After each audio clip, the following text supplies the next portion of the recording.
আসসালামু আলাইকুম রহমতুল্লাহি ওয়া বারাকাতুহু। দীর্ঘ 15 থেকে 16 বছর পর আমরা এক জালেম সরকার থেকে মুক্তি পেয়েছি এবং ছাত্র সমাজ দেশকে আবার পুনরায় 5ই আগস্ট স্বাধীন করেছেন।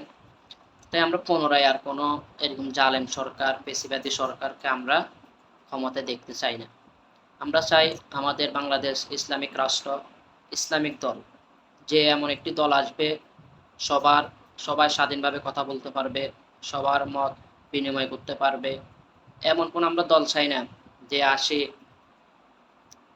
মুসলমানদের বিরুদ্ধে কথা বলে এবং মুসলমানদেরকে ইসলাম নিয়ে, কোরআন হাদিস নিয়ে কথা বলতে দেওয়া হয় না। এরকম কোনো দল আমরা চাই না। ফ্যাসিবাদী দলকে আমরা ক্ষমতায় আর দেখতে চাই না। তাই আমাদের সবাইকে ঐক্যবদ্ধ হতে হবে। ইসলামিক যে দলগুলো আছে, সব ইসলামিক দলগুলোকে ঐক্যবদ্ধ হতে হবে। এখন আমরা যদি আমাদের মতবাদ নিয়ে যদি আমরা বিরোধ সৃষ্টি করে রাখি, ইসলামিক দলগুলো যদি এক না হই আমরা, তাহলে এমন একটা দল আবার ক্ষমতায় আসবে যে আবার ইসলামের কথা বলতে দিবে না, আলেম ওলামাদেরকে জেলে ঢুকাবে। এরকম দল আমরা চাই না। তাই আমাদের উচিত এবং প্রত্যেকটা আলেম দলকে, প্রত্যেকটা ইসলামিক সংগঠন, ইসলামিক দল, ইসলামিক যে ইয়েগুলো আছে, সবাই আমাদেরকে এক হতে হবে।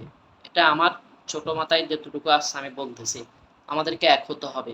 সাধারণ মানুষ এখন বুঝতেছে যে কারা দেশের জন্য ভালো করবে আর কারা দেশের জন্য খারাপ করবে, সাধারণ মানুষ বুঝতেছে। তাই সাধারণ মানুষের অধিকার এবং সাধারণ মানুষের যে মনের এটা কথা, এগুলো নিয়ে আমাদেরকে অবশ্যই কথা বলতে হবে।